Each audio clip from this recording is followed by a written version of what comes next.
কিছুদিন আগে একটা ঘূর্ণিঝড় আসার সম্ভাবনা ছিল। আবহাওয়া অফিস সতর্ক সংকেত শুনিয়ে দিয়েছে। ওটা চলে যাওয়ার পর আবার নতুন করে আরেকটা আসার সম্ভাবনা, এই জাতীয় বিষয়ও লেখালেখি হচ্ছে। একটা হলো বিপদ এসে যাওয়া, আরেকটা হলো আসে নাই আসার সম্ভাবনা। বিপদ আসার আগে কি করা আর আসার পরে কি করা। আসার আগে এমন কিছু করা যেন না আসে, আর এসে গেলে এমন কিছু করা যেন ওই বিপদ থেকে আল্লাহ উদ্ধার করেন। বর্তমান যে পরিস্থিতিটা চলতেছে, এখন কি আবহাওয়া সঠিক থাকবে না আবহাওয়া মাঝে মাঝেই পরিবর্তন হতে পারে? মাঝে মাঝে কি হতে পারে? পরিবর্তন হতে পারে। সামনে আষাঢ় মাসও আসতেছে। আচ্ছা, আবহাওয়া যদি কখনো পরিবর্তন হয়, আমাদের নবী কি করতেন? আবহাওয়া পরিবর্তন হলে নবীজি কি করতেন? আবহাওয়া পরিবর্তন হলে নবীজি যা করতেন, সহিহ বুখারীর বর্ণনা 3602 নম্বর হাদিস, 3602। এই হাদিসের বর্ণনাকারী আম্মাজান আয়েশা সিদ্দিকা রাদিয়াল্লাহু তাআলা আনহা, তিনি বলেন, কানা রাসূলুল্লাহ সাল্লাল্লাহু আলাইহি ওয়াসাল্লাম ইযা রাআ মাখিলাতান ফিস সামা। রাসূলুল্লাহ সাল্লাল্লাহু আলাইহি সাল্লাম যখন আকাশে মেঘ দেখতেন, কি দেখতেন? বৃষ্টি না, কিন্তু মেঘ, মানে এখনো হয় নাই। তো দেখবেন এরকম হতে পারে, একটু পরে দেখবেন আকাশ মেঘাচ্ছন্ন হয়ে গেছে, হয়ে যাবে এরকম। নবীজি যখন এরকম মেঘ দেখতেন আকাশ, আকবালা ওয়া আদবারা ওয়া দাখালা ওয়া খারাজা, মেঘ দেখলেই নবীজি সাল্লাল্লাহু আলাইহি সাল্লাম একবার সামনে যাইতেন, একবার পিছনে আসতেন, একবার ঘরে ঢুকতেন, আবার ঘর থেকে বের হইতেন, পেরেশান। শুধু মেঘ দেখছে। বিপদ আপদ এর আলামত যদি দেখা যায়, এখনো আসে নাই, আলামত প্রকাশ পাইছে। এই আলামতের মধ্যে একটা আলামত এমন হতে পারে, দুনিয়ার মধ্যে যে বাতাস প্রবাহিত হয়, এই বাতাসের যে গতি আছে, এই গতি যদি স্বাভাবিক না হয়, একটু অস্বাভাবিক হয়। যেমন সাধারণত স্বাভাবিকের চেয়ে অস্বাভাবিক গতিতে বাতাস আসলে আমাদের মাঝে একটা পেরেশানি কাজ করে। এখানে বিষয় বুঝার হলো, বাতাসের গতি অস্বাভাবিক হওয়া এটা কোরআন দ্বারা প্রমাণিত। এটা হতে পারে গতির স্বাভাবিক অবস্থার একটু পরিবর্তন হওয়াটা, এটা কোরআন দ্বারা প্রমাণিত। তা আল্লাহ বলেন, এই যে বাতাসের পরিবর্তন আর এইভাবে মেঘমালা, লাআয়াতিল লিকাউমি ইয়াকিলুন, এগুলার মাঝে জ্ঞানী সম্প্রদায়ের জন্য নিদর্শন রয়েছে। জ্ঞানী সম্প্রদায়ের নিদর্শনটা কি? জ্ঞানী মানুষ যারা, তারা যখন দেখবে বাতাস স্বাভাবিক গতির চাইতে অস্বাভাবিক হয়ে যায়, তখন তারা গবেষণা করবে, আচ্ছা বাতাস কেন এমন হচ্ছে? ও মনে হচ্ছে, আমাদের মনে হয় কোনো ভুল ভ্রান্তি হয়ে যাচ্ছে। আল্লাহ বলছেন, তুমি যদি আল্লাহর আদেশ নিষেধগুলা সঠিকভাবে পালন করো, তো আল্লাহ তোমাকে হেফাজত করবে। তো যখন এমন একটা পরিস্থিতি সৃষ্টি হয়, তখন বোঝা উচিত যে মনে হচ্ছে আমাদের কোনো ভুল ভ্রান্তি হয়ে গিয়েছে। না হয় কেন স্বাভাবিক অবস্থা অস্বাভাবিক হবে, নিশ্চিত আমাদের কোনো ভুল হচ্ছে। এটা জ্ঞানীরা চিন্তা করবে। আর যারা অজ্ঞান, তারা কি চিন্তা করবে? এরা বলবে, মনে হয় বিল্ডিং এর পাইলিং ঠিক মতো দেওয়া হয়নি। কি হয় নাই? যে পাইলিংটা মনে হয় ঠিক মতো দেওয়া হয় নাই, এই জন্য উপরের ছাদে একটু ভাঙা দেখা দিচ্ছে। কথার কথা, এটা ভয়ঙ্কর বিপদ আসলো, তো মনে করেন ছাদ ভাঙা দেখা দিল। তো জ্ঞানীরা চিন্তা করবে আমার কোনো ভুল হয়ে গেছে। অজ্ঞানরা চিন্তা করবে পাইলিং এ মনে হয় কোনো ঝামেলা আছে। আল্লাহ কয়, না, আরে আমি আল্লাহ পাইলিং আরো মজবুত দেও, আমি চাইলে এটা নাস্তা নাবুদ করে দেওয়া আমার কাছে কোনো ব্যাপার না।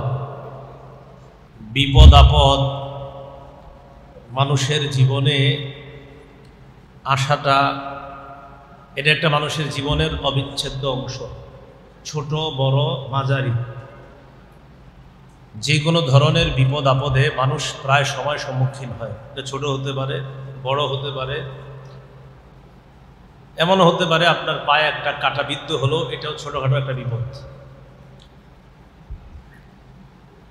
তো বর্তমান সময়ে আমরা আমাদের দেশের বিভিন্ন অবস্থা যদি লক্ষ্য করি,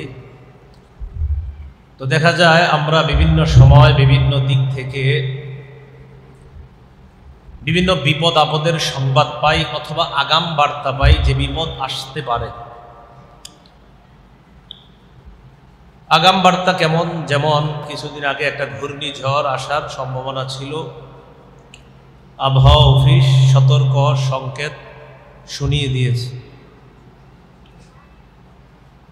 ওটা চলে যাওয়ার পর আবার নতুন করে আরেকটা আসার সম্ভাবনা, এই জাতীয় বিষয়েও লেখালেখি হচ্ছে।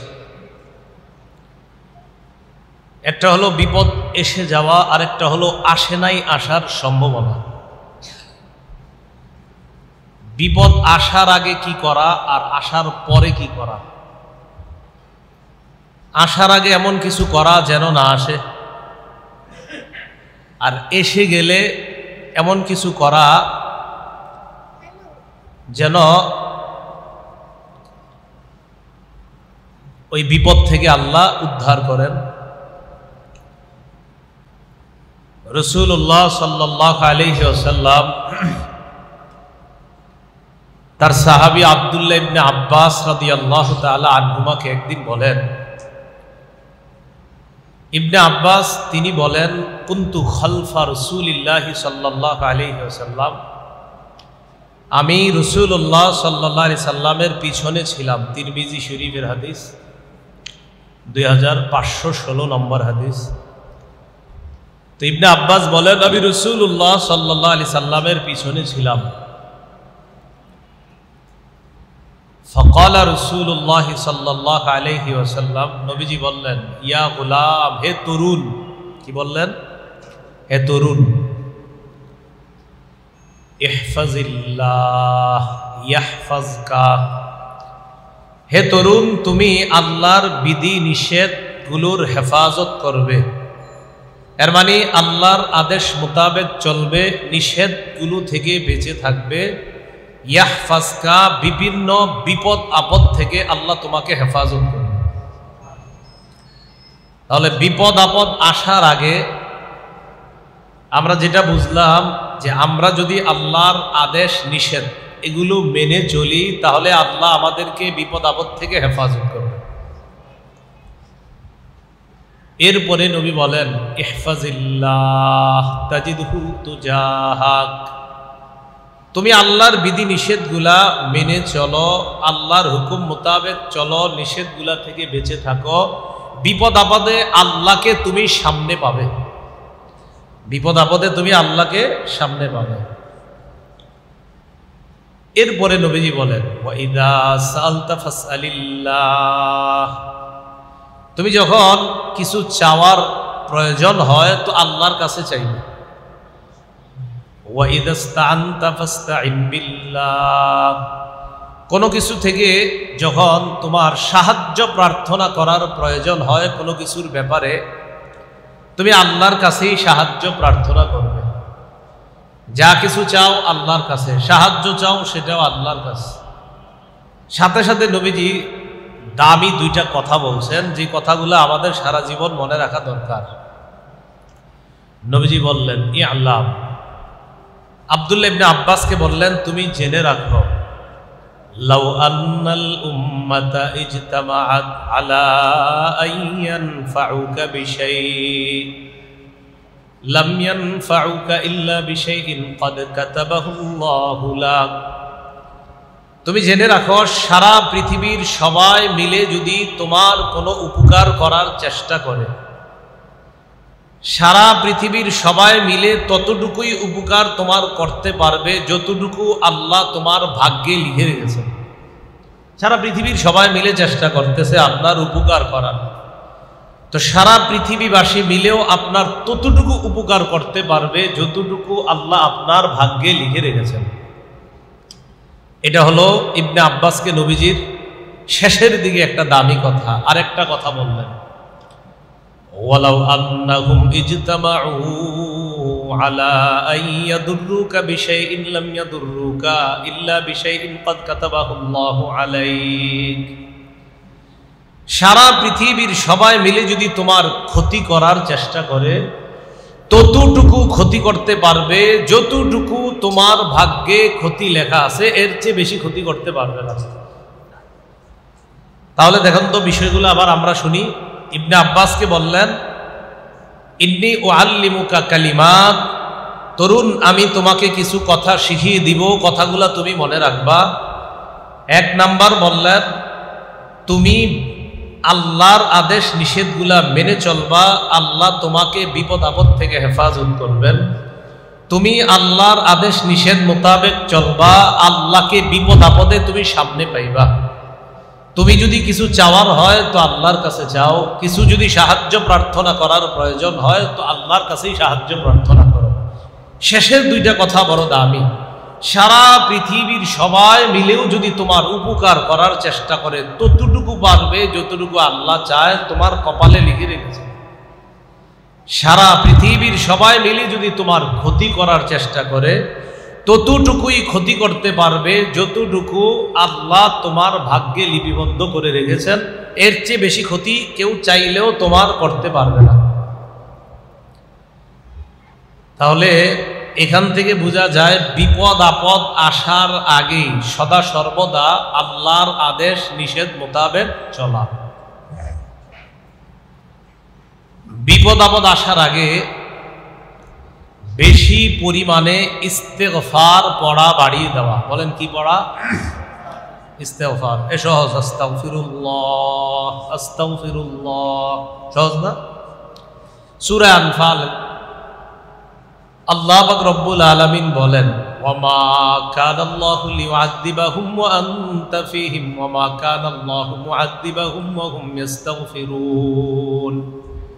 নবী, আপনি যতক্ষণ তাদের মাঝে আছেন ততক্ষণ আল্লাহ তাদেরকে শাস্তি দিবেন না, আর যতক্ষণ তারা আস্তাগফিরুল্লাহ পড়বে, ইস্তেগফার পাঠ করবে, ততক্ষণ আল্লাহ তাদেরকে শাস্তি দিবেন না। তো আল্লাহ কি বললেন দেখেন, আপনি যতক্ষণ আছেন তাদের মাঝে আল্লাহ তাদেরকে আযাব দিবে না। আরেকটা বললেন, যতক্ষণ তারা ইস্তেগফার করবে, এই ইস্তেগফার পাঠকারী জাতিকে আল্লাহ পাক রব্বুল আলামিন গজব দিবেন না। ক্বালা রাসূলুল্লাহ সাল্লাল্লাহু আলাইহি ওয়াসাল্লাম, মান লাজিমাল ইস্তিগফার জাআলাল্লাহু মিন কুল্লি দীকিন মাখরাজা। রাসূলুল্লাহ সাল্লাল্লাহু আলাইহি সাল্লাম বলেন, কেউ যদি তার জীবনে ইস্তেগফার আবশ্যক করে নেয়, কথার কথা আপনি হাঁটতেছেন ইস্তেগফার পড়েন, আপনি বাসে বসা ইস্তেগফার পড়েন, আপনি রাস্তা দিয়ে মসজিদে যাচ্ছেন তো ইস্তেগফার পড়েন, আপনি দোকানে বসা ইস্তেগফার পড়েন, আপনি সদাই কিনতেছেন, আপনার জবানে ইস্তেগফার জারি আছে। মানে নবী বলেন, কেউ যদি তার জীবনে ইস্তেগফার পড়া আবশ্যক করে নেয়, জাআলাল্লাহু মিন কুল্লি দীকিন মাখরাজা, আল্লাহ পাক রব্বুল আলামিন সমস্ত সংকীর্ণতা থেকে তাকে বের হওয়ার রাস্তা বের করে দিবেন। সমস্ত সংকীর্ণতা থেকে উদ্ধারের রাস্তা আল্লাহ তাকে দেখায় দিবেন। ওয়া মিন কুল্লি হাম্মিন ফারাজা। শুধু তাই না, আপনি গত 5 বছর যাবত খুব পেরেশানিতে আছেন, আজকে থেকে শুরু করেন। যারা পেরেশানিতে আছেন, আজকে থেকে ইস্তেগফারের আমল শুরু করেন, এই নিয়তে যেন আল্লাহ আপনাকে পেরেশানি থেকে হেফাজত করেন। রাসূলুল্লাহ সাল্লাল্লাহু আলাইহি সাল্লাম বলেন, ইস্তেগফার যে ব্যক্তি পড়বে, ওয়া মিন কুল্লি হাম্মিন ফারাজা, আল্লাহ পাক রব্বুল আলামিন তাকে সমস্ত পেরেশানি থেকে মুক্তির ব্যবস্থা দিবেন। দেখেন, নবীজির এই কথাটা শুধু সুবহানাল্লাহ বলে সীমাবদ্ধ রাখবেন না, এটা বিশ্বাস করবেন যে আমার নবী বলছেন আস্তাগফিরুল্লাহ পড়লে পেরেশানি দূর হয়। আপনি হঠাৎ ঋণ হয়ে গিয়েছেন 20,000 50,000 টাকা, এটা একটা পেরেশানির বিষয়, ঋণ থাকাটা। আপনি ইস্তেগফার পড়া শুরু করেন, রাসূল বলছেন অবশ্যই আল্লাহ আপনাকে এখান থেকে উত্তরণের রাস্তা ব্যবস্থা আল্লাহ করে দিবেন। তাহলে বিপদ আসার আগে ইস্তেগফার পড়া। দেখেন, আল্লাহ কিন্তু গজব দেয় না। ওই যে যেই জাতি ইস্তেগফার পড়ে তাদেরকে আল্লাহ আযাব দিচ্ছে না ইস্তেগফার পড়ার কারণে। তো এটা হলো বিভিন্ন গজব আযাব আমাদের কাছে আসার আগে করণীয়। এরপরে বিপদ আপদ এর আলামত যদি দেখা যায়, এখনো আসে নাই, আলামত প্রকাশ পাইছে। এই আলামতের মধ্যে একটা আলামত এমন হতে পারে, দুনিয়ার মধ্যে যে বাতাস প্রবাহিত হয়, এই বাতাসের যে গতি আছে, এই গতি যদি স্বাভাবিক না হয়ে একটু অস্বাভাবিক হয়। যেমন সাধারণত স্বাভাবিকের চেয়ে অস্বাভাবিক গতিতে বাতাস আসলে আমাদের মাঝে একটা পেরেশানি কাজ করে। এখানে বিষয় বুঝার হলো বাতাসের গতি অস্বাভাবিক হওয়া এটা কোরআন দ্বারা প্রমাণিত। এটা হতে পারে গতির স্বাভাবিক অবস্থার একটু পরিবর্তন হওয়াটা, এটা কোরআন দ্বারা প্রমাণিত। সূরা বাকারার 164 নম্বর আয়াতে আল্লাহ বলেন,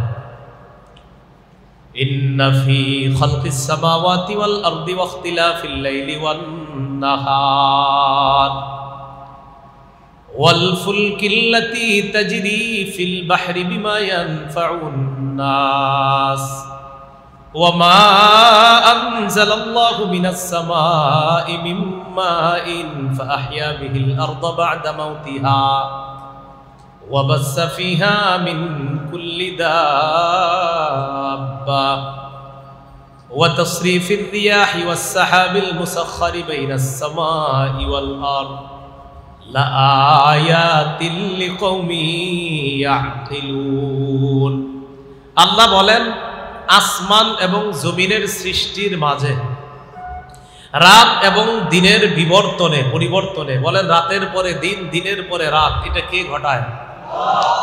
আল্লাহ বলেন, কুল আরাআইতুম ইন জাআলাল্লাহু আলাইকুমুল লাইলা সারমাদান ইলা ইয়াউমিল কিয়ামাতি মান ইলাহুন গায়রুল্লাহ ইয়াতিকুম বিদিয়াইন আফালা তাসমাউন। নবী আপনি বলেন, তোমরা কি লক্ষ্য করেছো আল্লাহ পাক রব্বুল আলামিন যদি আলাইকুমুল লাইলা সারমাদা, এই রাতকে যদি আল্লাহ সারা জীবন রাত রেখে দেয়, তো বলো আল্লাহ ছাড়া কে আছে এই রাতকে আলোকিত করবে, দিনে রূপান্তরিত করবে? আছে কেউ? আল্লাহ বলেন, আমি আল্লাহ যদি রাত্রটাকে কিয়ামত পর্যন্ত দীর্ঘায়িত করে দেই, যে এই রাত আর দিন হবে না, তো আল্লাহ বলে, নবী আপনি জিজ্ঞাসা করেন, তাহলে এই রাতকে আলোকিত করার কি কেউ আছে? এরপরে কি কয় দেখেন, قل أرأيتم إن جعل الله عليكم النهار سرمدا إلى يوم القيامة من إله غير الله يأتيكم بليل تسكنون فيه أفلا تبصرون। আল্লাহ বলেন, নবী আপনি প্রশ্ন করেন তাদেরকে, আল্লাহ যদি এই দিনকে কিয়ামত পর্যন্ত দিন রাখতেন, এই দিনকে যদি আল্লাহ আর কখনো রাত না বানাতেন, তাহলে আল্লাহ ছাড়া কি কেউ আছে যে এই দিনকে রাতে রূপান্তরিত করবে? তো আল্লাহ বলেন, ইন্না ফি খালকিস সামাওয়াতি ওয়াল আরদি ওয়াখতিলাফিল লাইলি ওয়ান নাহার, আসমান আর জমিনের সৃষ্টি, রাত এবং দিনের পরিবর্তনের মাঝে, ওয়াল ফুলকিল্লাতী তাজরি ফিল বাহরি বিমা ইয়ানফাউন নাস, ওই জাহাজের মাঝে, ওই শিপের মাঝে, যে শিপ মানুষের উপকারী জিনিসগুলা নিয়ে সমুদ্রের মাঝখানে চলতে থাকে। আমার আপনার চাউল নিয়ে, পোশাক নিয়ে, জামা কাপড়ের ইত্যাদি বিশাল বড় বড় কাপড়ের বহর নিয়ে শিপগুলা ঘন্টার পর ঘন্টা সমুদ্রে চলতেছে। আল্লাহ বলে, মানুষ শোনো, তোমরা তোমাদের উপকারী জিনিসগুলা নিয়ে এই যে নৌকা, নৌযান, শিপ, বড় বড় জাহাজগুলা সমুদ্রে চলতেছে। ওয়ামা আনজালাল্লাহু মিনাস সামাই মিন মাইন ফাআহইয়া বিহিল আরদা বা'দা মাউতিহা, আল্লাহ আসমান থেকে যে বৃষ্টি অবতীর্ণ করেন, আর এই বৃষ্টির মাধ্যমে শুকিয়ে থাকা জমিনকে আবার সজীব করেন। ওয়াবাসসা ফিহা মিন কুল্লি দাব্বা, জমিনের মধ্যে সকল বিচরণশীল প্রাণীকে আল্লাহ ছেড়ে দেন, যেন তারা আরামে আয়েশে চলতে পারে। ওয়া তাসরিফির রিয়াহ, বাতাসের পরিবর্তন, বাতাসের গতির পরিবর্তন। এই যে বাতাসের গতির পরিবর্তন, বলেন তো কি? বাতাসের গতির পরিবর্তনের মাঝে। ওয়াসসাহাবিল মুসাখখারি বাইনাস সামাই ওয়াল আরদ, আসমান এবং জমিনের মধ্যখানে অবস্থিত নিয়োজিত আল্লাহর মেঘমালা। দেখেন, আমরা যে মেঘ দেখি, এই মেঘ কিন্তু এমন না যে এটা মনে হয় আকাশের সাথে লেগে আছে, বিষয়টা এমন না। অনেক সময় আপনি বিমান দিয়ে চলবেন, দেখবেন মেঘের ভিতর দিয়ে যাচ্ছেন। তো আল্লাহ বলে, দেখো আমি আল্লাহ আসমান জমিনের মাঝে নিযুক্ত মেঘমালা, বৃষ্টি হয় না কিন্তু আমি ঝুলাইয়া রাখছি, আমি চাবো তো বৃষ্টি হবে, এইভাবে আল্লাহ ঝুলাইয়া রাখছে। তো আল্লাহ বলেন, এই যে বাতাসের পরিবর্তন আর এইভাবে মেঘমালা, লাআয়াতিল লিকাউমি ইয়াকিলুন, এগুলার মাঝে জ্ঞানী সম্প্রদায়ের জন্য নিদর্শন রয়েছে। জ্ঞানী সম্প্রদায়ের নিদর্শনটা কি? জ্ঞানী মানুষ যারা, তারা যখন দেখবে বাতাস স্বাভাবিক গতির চাইতে অস্বাভাবিক হয়ে যায়, তখন তারা গবেষণা করবে, আচ্ছা বাতাস কেন এমন হচ্ছে, ও মনে হচ্ছে আমাদের মনে হয় কোনো ভুল ভ্রান্তি হয়ে যাচ্ছে। ওই যে আবার আগের কথায় আসেন, আল্লাহ বলছেন তুমি যদি আল্লাহর আদেশ নিষেধগুলা সঠিকভাবে পালন করো তো আল্লাহ তোমাকে হেফাজত করবে। তো যখন এমন একটা পরিস্থিতি সৃষ্টি হয় তখন বোঝা উচিত যে মনে হচ্ছে আমাদের কোনো ভুল ভ্রান্তি হয়ে গিয়েছে, না হয় কেন স্বাভাবিক অবস্থা অস্বাভাবিক হবে, নিশ্চিত আমাদের কোনো ভুল হচ্ছে, এটা জ্ঞানীরা চিন্তা করবে। আর যারা অজ্ঞান তারা কি চিন্তা করবে, এরা বলবে মনে হয় বিল্ডিং এর পাইলিং ঠিক মতো দেওয়া হয়নি। কি হয় নাই, যে পাইলিংটা মনে হয় ঠিক মতো দেওয়া হয় নাই, এই জন্য উপরের ছাদে একটু ভাঙা দেখা দিচ্ছে। কথার কথা, এটা ভয়ঙ্কর বিপদ আসলো তো মনে করেন ছাদ ভাঙা দেখা দিল, তো জ্ঞানীরা চিন্তা করবে আমার কোনো ভুল হয়ে গেছে, অজ্ঞানরা চিন্তা করবে পাইলিং এ মনে হয় কোনো ঝামেলা আছে। আল্লাহ কয় না, আরে আমি আল্লাহ পাইলিং আরো মজবুত দেও, আমি চাইলে এটা নাস্তা নাবুদ করে দাও, আমার কাছে কোনো ব্যাপার না। তাহলে বাতাসের গতি পরিবর্তন হওয়া, এটার মধ্যে জ্ঞানীদের জন্য নিদর্শন, চিন্তার খোরাক আল্লাহ রেখে দিয়েছেন। আল্লাহ আমাদেরকে সতর্কতা অবলম্বন করার তৌফিক দান করেন। এখন আসেন, বর্তমান যে পরিস্থিতিটা চলতেছে, এখন কি আবহাওয়া সঠিক থাকবে, না আবহাওয়া মাঝে মাঝেই পরিবর্তন হতে পারে?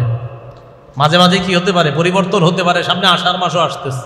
আচ্ছা, আবহাওয়া যদি কখনো পরিবর্তন হয়, আমাদের নবী কি করতেন? আবহাওয়া পরিবর্তন হলে নবীজি কি করতেন? আবহাওয়া পরিবর্তন হলে নবীজি যা করতেন, সহিহ বুখারীর বর্ণনা 3602 নম্বর হাদিস, 3602। এই হাদিসের বর্ণনাকারী আম্মাজান আয়েশা সিদ্দিকা রাদিয়াল্লাহু তাআলা আনহা, তিনি বলেন কানা রাসূলুল্লাহ সাল্লাল্লাহু আলাইহি ওয়াসাল্লাম ইযা রাআ মাখিলাতান ফিস সামা, রাসূলুল্লাহ সাল্লাল্লাহু আলাইহি সাল্লাম যখন আকাশে মেঘ দেখতেন, কি দেখতেন? বৃষ্টি না কিন্তু মেঘ, মানে এখনো হয় নাই, তো দেখবেন এরকম হতে পারে একটু পরে দেখবেন আকাশ মেঘাচ্ছন্ন হয়ে গেছে, হয়ে যাবে এরকম। নবীজি যখন এরকম মেঘ দেখতেন আকাশ, আকবালা ওয়া আদবারা ওয়া দাখালা ওয়া খারাজা, মেঘ দেখলেই নবীজি সাল্লাল্লাহু আলাইহি সাল্লাম একবার সামনে যাইতেন, একবার পিছনে আসতেন, একবার ঘরে ঢুকতেন, আবার ঘর থেকে বের হইতেন, পেরেশান, শুধু মেঘ দেখছে। আম্মা জান আয়েশা সিদ্দিকা রাদিয়াল্লাহু তাআলা আনহা বলেন, আমি বিষয়টা ঘর থেকে ভালোভাবে লক্ষ্য করতেছি, আচ্ছা এমন করে কেন নবীজি? মেঘ দেখছে, একবার সামনে যায়, একবার পিছনে আসে, একবার ঘরে যায়, একবার ঘর থেকে বের হয়, পেরেশান, আরে সমস্যা কোথায়? ফাইযা আমতারাতিস সামা সুররিয়ান, যখন নবী দেখতেন ওই মেঘ থেকে বৃষ্টি পড়ে, তখন নবীজির চেহারা মোবারক থেকে পেরেশানির ছাপ চলে যেত, নবী তখন খুশি হয়ে যেতেন। তো আম্মাজান চিন্তা করছে নবীজির একটু প্রশ্ন করা দরকার যে আপনি এমন করেন কেন?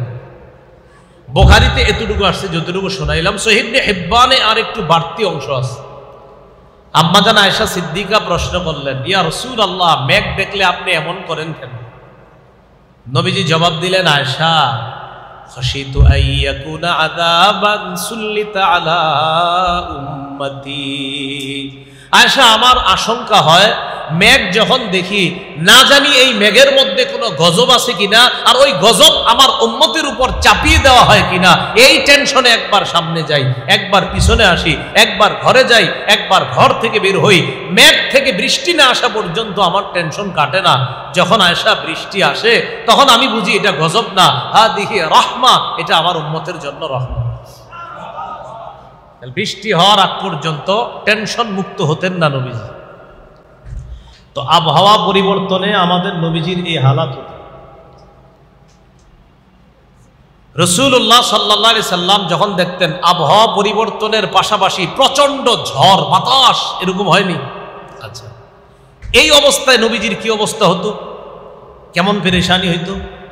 আবু দাউদ শরীফ হাদিসের কিতাব 5098 নম্বর হাদিসের বর্ণনা, এটার বর্ণনাকারীও আম্মাজান আয়েশা সিদ্দিকা রাদিয়াল্লাহু তাআলা আনহা, তিনি বলেন,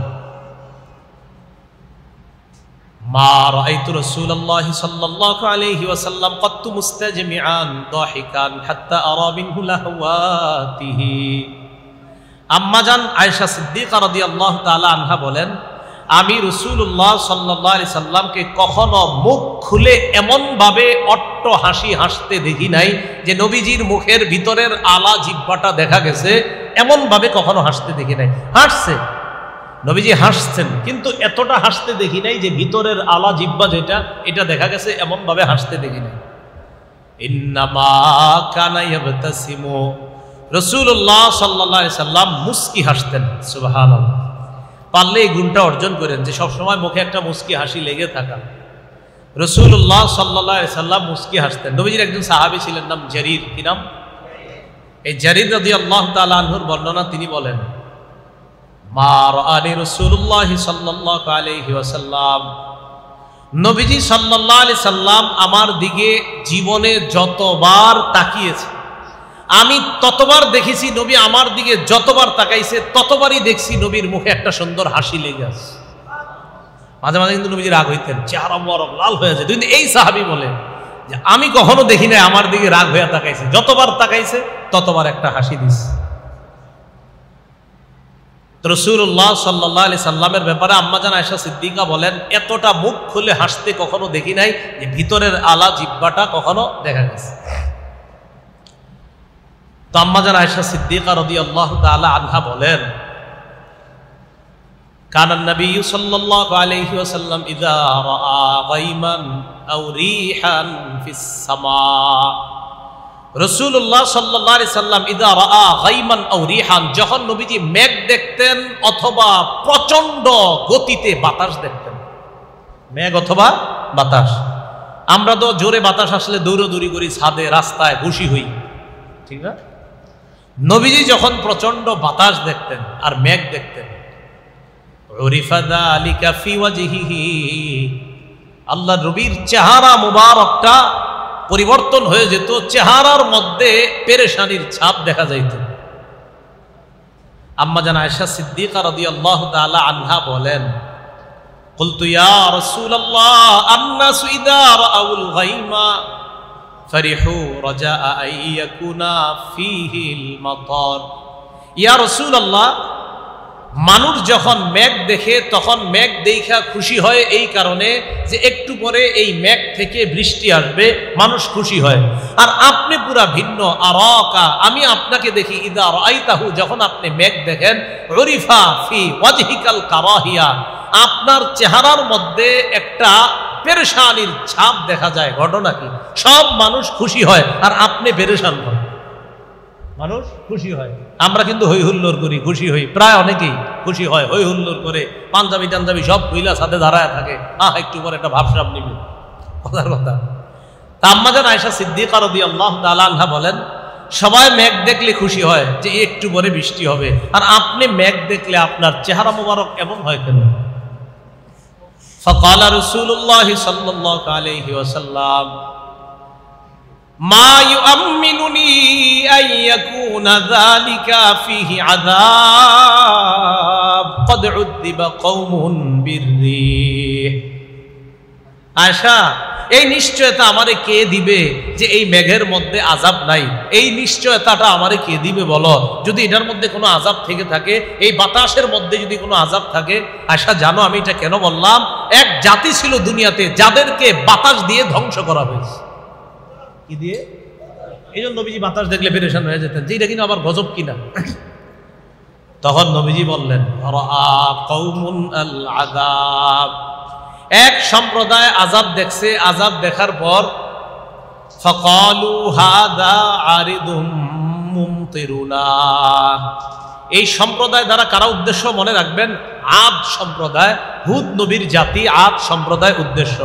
সূরা আহকাফের 24-25 নম্বর আয়াত, 26 নম্বর পারায় আল্লাহ পাক রব্বুল আলামিন তাদের ব্যাপারে বলেন, আউহু আরিদাম মুস্তাকবিলা আউদিয়াতিহিম ক্বালু হাযা আরিদুম মুমতিরুনা। হুদ নবী তাদেরকে দাওয়াত দিলেন। দাওয়াত দেওয়ার পর ওই জাতি হুদ নবীরে বলল, হুদ, তুমি যে আমাদেরকে দাওয়াত দাও, ইন্না লানারাকা ফি সাফাহা, আমরা তোমার মাঝে নির্বুদ্ধিতা দেখতেছি, তোমাকে আমরা একজন বোকা মনে করি। দাওয়াত দিছে কি মনে করে? তোমারে আমরা বোকা মনে করি। আর ওয়া ইন্না লানাযুন্নুকা মিনাল কাযিবিন, নাউযুবিল্লাহ, আমরা তোমাকে মিথ্যাবাদী মনে করি। আদ জাতি, হুদ নবীর জাতি দাওয়াত দেওয়ার পর তারা বলল, আমরা তোমারে মিথ্যাবাদী মনে করি। এই কথা বলার পর হুদ আলাইহিস সালাতু ওয়াস সালাম বললেন, ইয়া কওমি লাইসা বি সাফাহা, ও আমার সম্প্রদায়, আমার মাঝে কোনো নির্বুদ্ধিতা নেই। ওয়ালাকিন্নী রাসূলুম মির রাব্বিল আলামিন, আমি বিশ্ব জগতের রবের পক্ষ থেকে একজন বার্তাবাহক, একজন প্রেরিত রাসূল। উবাল্লিগুকুম রিসালাতি রব্বি, আমি শুধুমাত্র আমার রবের দায়িত্ব তোমাদের কাছে পৌঁছায়া দিই। ও আনা লাকুম নাসিহুন আমিন, আমি তোমাদের জন্য একজন বিশ্বস্ত কল্যাণকামী, আমি তোমাদের জন্য একজন বিশ্বস্ত কল্যাণকামী। মনে রাখবেন, সারা পৃথিবীর হক্কানি উলামায়ে কেরাম জাতির কল্যাণকামী।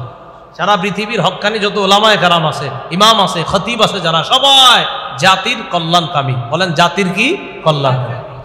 হুদ নবী বললেন, আমি তোমাদের একজন কল্যাণকামী, আমি মিথ্যা কথা বলছি না। তো এই কথা বলার পর তারা পাল্টা চ্যালেঞ্জ করলো। হুদ নবী বললেন, দেখো আমার কথা না মানলে গজব আসবে। এই জাতি কি কয় জানেন? কয় ঠিক আছে, যদি এরকমই হয়, যদি গজব এসেই আমাদের উপরে আল্লাহ গজব দিবে বলে তোমার মনে হয়, তো আল্লাহরে বলো গজব দিতে, আল্লাহরে বলো। হুদ নবী তাদেরকে জানায়া দিলেন, শোনো, আল্লাহ তোমাদেরকে অলরেডি গজব দিবে, গজব আসতেছে।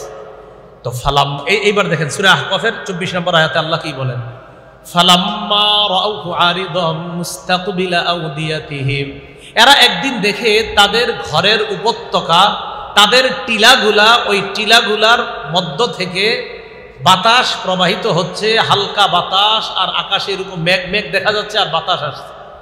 এখন তারা কি বলল, হাদা আরিদুম মুমতিরুনা, বাতাসে মনে হচ্ছে একটু পর আমাদেরকে বৃষ্টি দিবে, এটা তো রহমতের বাতাস, এটা তো কোনো খারাপ না, এটা তো ভালোই লাগতেছে।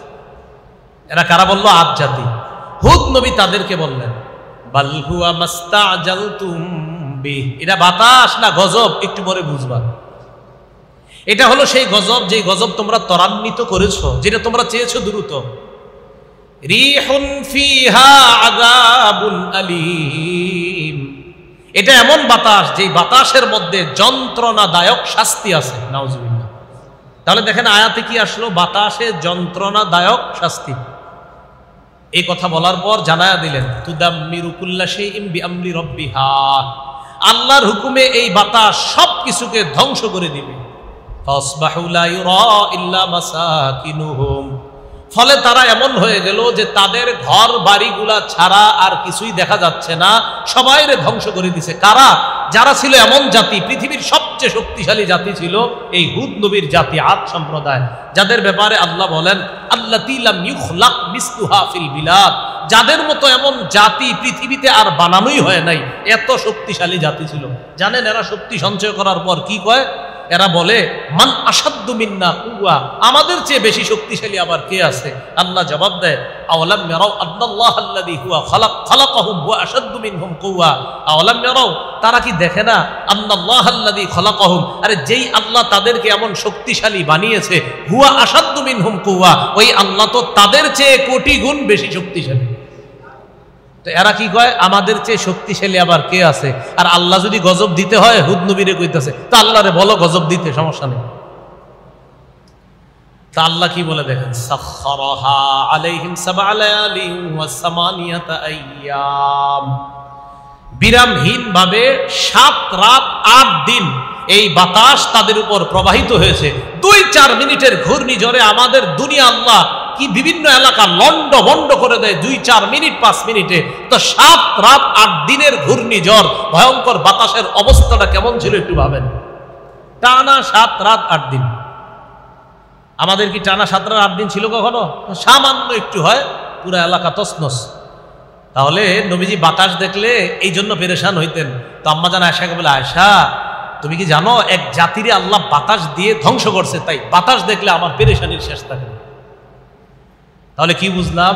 প্রথমে জানলাম আবহাওয়া পরিবর্তনে নবীজির অবস্থা পরিবর্তন হতো, বাতাসের গতি বেগ যখন পরিবর্তন হবো, নবীজির চেহারাই পরিবর্তন হয়ে যেত পেরেশানির কারণে। এখান থেকে বোঝা যায় বাতাসের পরিবর্তন হওয়া এটা কোরআন দ্বারা প্রমাণিত, বাতাসের পরিবর্তন হয়েছে নবীর যুগে, এটাও হাদিস দ্বারা প্রমাণিত।